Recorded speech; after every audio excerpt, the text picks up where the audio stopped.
for judgment or maturity or the wisdom of it. There was some redneck wanker DJ named Tom Charles who organized our fans to burn our records. But are you burning your Beatles records? Yes, sir, I burn them. It was quite shocking, really. Our church took a firm stand. It doesn't matter about people not liking our records or not liking the way we look or what we say. And they firmly believe in everything that can be done to just about ruin the Beatles. I'm sure you've all heard of the many Beatle burnings and Beatle bonfires. And I was wondering, do you think American girls are fickle? All girls are fickle. Mr. Lennon, is it true you're planning to give up music for a career in the field of comparative religion? No. There's another of the jokes going on. The Ku Klux Klan was after us. I believe they accused us of being Negroes in disguise. It's hard for me to tell through the mop heads and all of the conglomeration that they have whether they're even white or black myself. I couldn't prove to you whether they're white or black. We're known as a terror organization. I think we have Terror organization? we have ways and means to stop this. Do any of you go to church? No, not lately. But why should they ask you about it? You're successful. Yeah, that's right. That is one thing. Because Americans always ask showbiz people what they think about it. So do the British, you know. Showbiz, you know how it is. You can't just keep quiet about anything that's going on in the world unless you're a monk. Sorry, monks, I didn't mean it. I meant actually. If that weren't enough, he managed to get the Jews mad at us too. Gentlemen, the New York Times Magazine of Sunday, July 3, carried an article by Maureen Cleave, which she quotes the Beatles, not by name, as saying, "Show business is an extension of the Jewish religion." Would you mind amplifying that? I said that to her as well. No comment. Come on, John. Tell me what you mean. You can read into it what you like.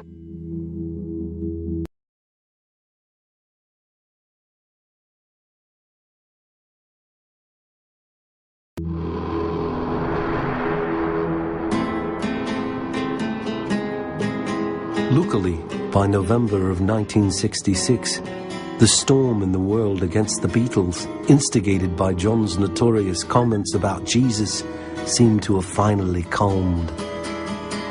Paul had recently had a sudden burst of extraordinary creativity, perhaps as a reaction to all that happened in America.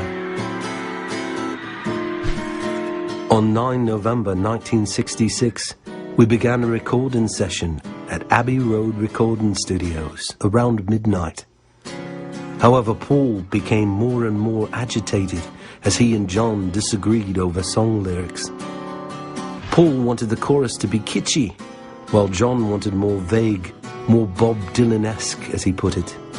I understand you're Dylan fans. We all are you? All of us are.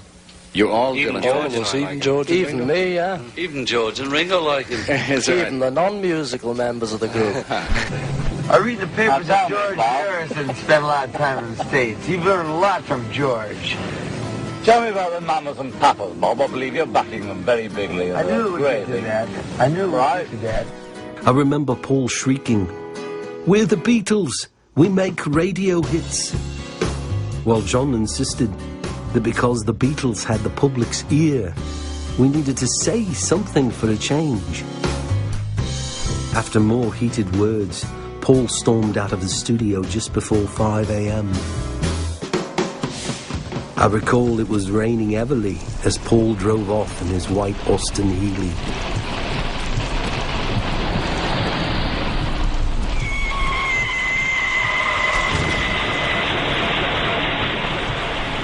At about 6 a.m., John, Ringo and I gave up and exited the studio, still a bit shaken from Paul's row with John.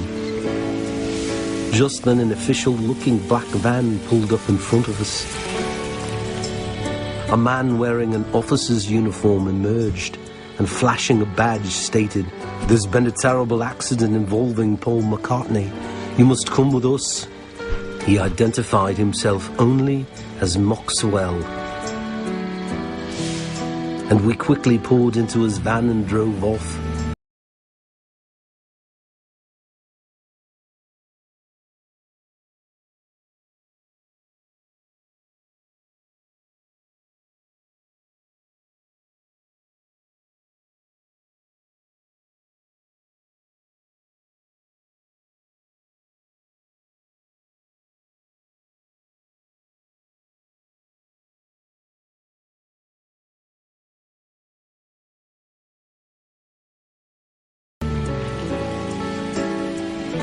Maxwell explained he was dispatched from MI5, the British intelligence service, because it was a high-profile situation. He said his officers were at the scene of a fatal accident involving a white Austin Healey, and that a woman named Rita was insisting the dead man was Paul McCartney. We were needed to verify if in fact the corpse was Paul McCartney. We were in absolute shock. I prayed this was only some cruel prank Paul was playing on us. We drove just 3 miles and exited the van where we saw a mangled white car. Maxwell pointed to a woman in a light blue dress sitting in the rain and crying hysterically. That's Rita, he told us. She claims she was walking on the pavement in the cold rain, and Paul McCartney offered her a lift.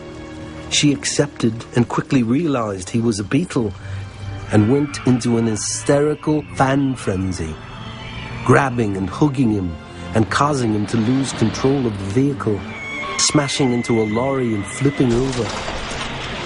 Rita says McCartney was trapped inside, but she managed to exit the vehicle to call for help. When she returned, the car had exploded and McCartney was decapitated.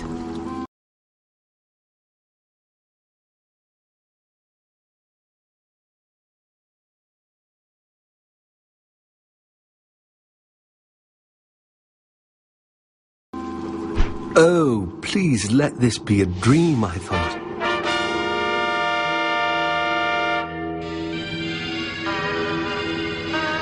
This is old Ninny's tomb. All covered in blood. Just die-eyed! Just die-eyed! Die, die, die! Asleep, my love? Die, die, die! What, dead, Michael? Dead, the tomb was covered thy sweet eyes.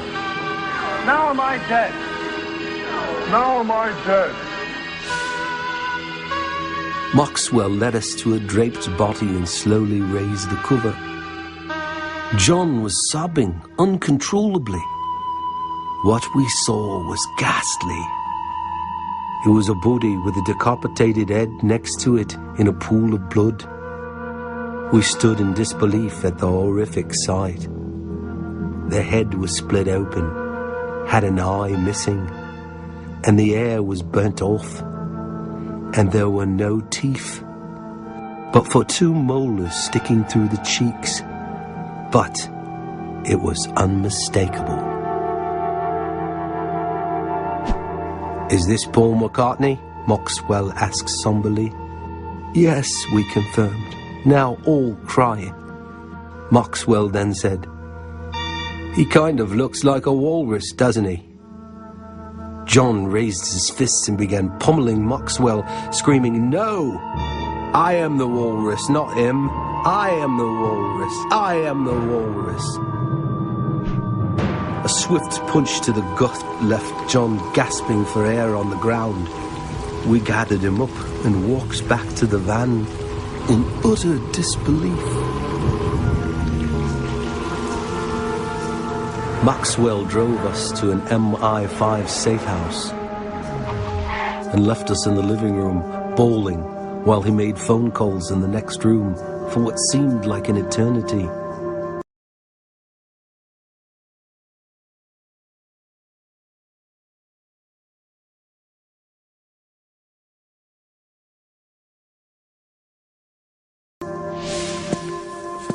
Finally, Maxwell emerged and stated that Her Majesty's government believed that if Paul's death were made public, a rash of suicides would likely follow.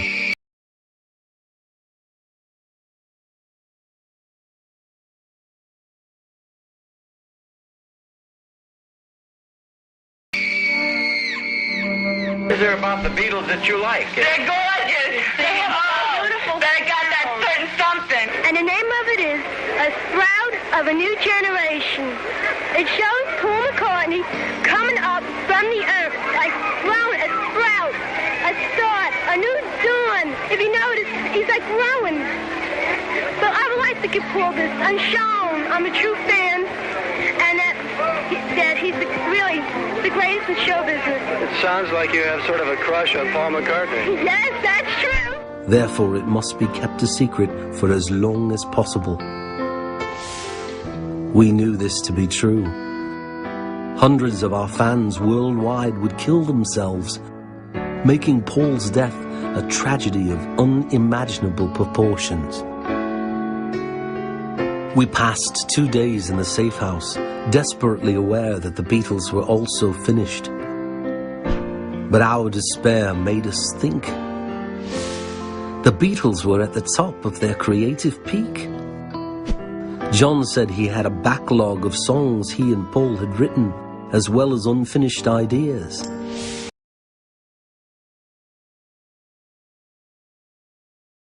He believed he could complete as many as 50 songs written by Lennon and McCartney to keep the Beatles going for a long time. We had a meeting and agreed we would not stop. We would not give up. Nobody had to know what had happened to Paul. The only question was how.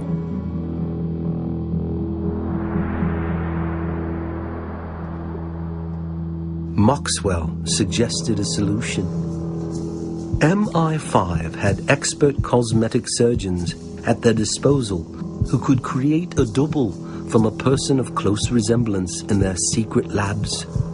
But we had to swear to secrecy. Because of MI5's involvement, the penalty for revealing what we did would be death.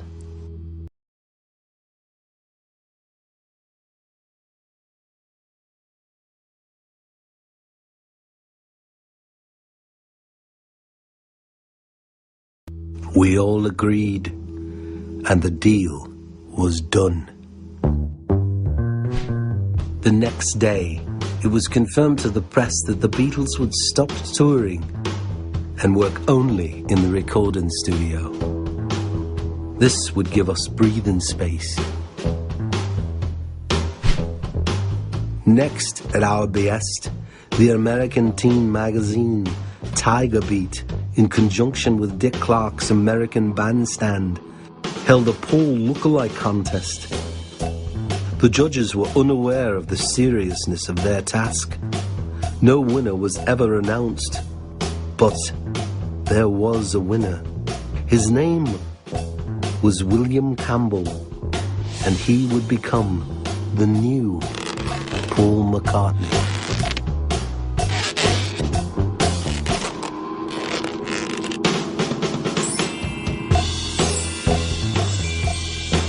Although it meant several operations, William Campbell was thrilled with the opportunity to actually become Beatle Paul McCartney. He literally couldn't believe his good fortune. Although William looked a lot like Paul, a number of imperfections needed attention. Improvements including fattening up the top lip, whilst the eyebrows, jaw and ears were also worked on, and eventually the chin.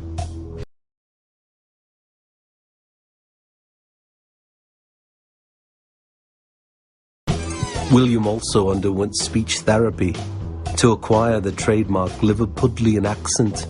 How many are bald if you have to wear those wigs? All of us. I'm bald. You bald? Oh, we're all bald. Don't tell anyone, please. I'm deaf and dumb too. Though he was right-handed, he would be playing bass guitar only in the studio, so no one would be the wiser.